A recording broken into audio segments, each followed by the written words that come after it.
大家好，我係 Mr. Manso， 今日會為大家講呢就係 Mastering Mathematics Exercise 15B Question 28審題。Perry plans to visit 5 tourist attractions of the Peak, Sky 100, Giant Buddha, Wetland Park, and Ocean Park during his 5-day Hong Kong trip. He's planned to go to one attraction per day, and he will visit each attraction only once.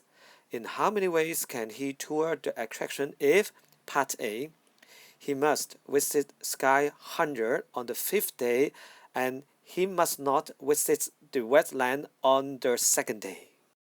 正如我哋之前所學啦，我哋當然係處理好最麻煩嗰啲關先啦。就係呢個唔準禮拜二或者第2日去 wetland 嗰度嘅。OK， 咁有幾多個 choice 呢？咁留意喎，我哋又要一定係禮拜五第5日呢，我哋就要去呢個 sky 喎。咁我將啲地方嘅每個字頭就係代表晒佢哋啦。咁就第5日就係 S 就係一個選擇。咁如果你唔準喺第2日去呢個 wetland 嘅話，你有幾多個選擇呢？個答案當然係3個啦。本身你有5個嘅，減咗1個即係 sky 啦，定係再揀呢個 wetland， 咁你咪得翻3咯，5減1減1咯，其餘嗰3關就減掉啦，咪3、2、1咯。點解？喂，都去咗2關，咪得翻3笪地方，所以咪第1關咪有3個選擇，第3關有2個選擇，最尾個關咪得翻1個選擇咯。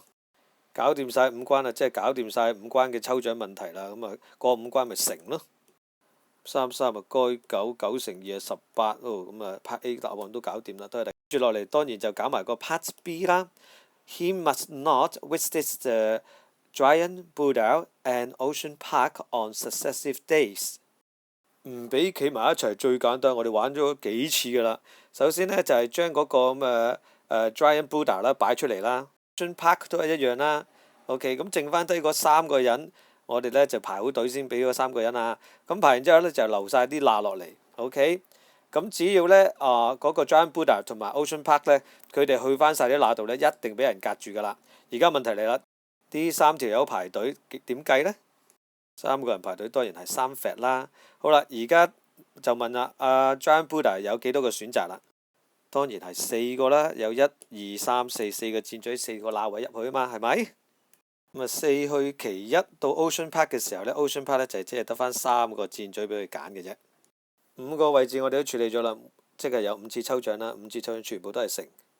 最後答案當然係6乘以12，72啦。OK， 好，講到嚟呢度要完啦，多謝大家，拜拜。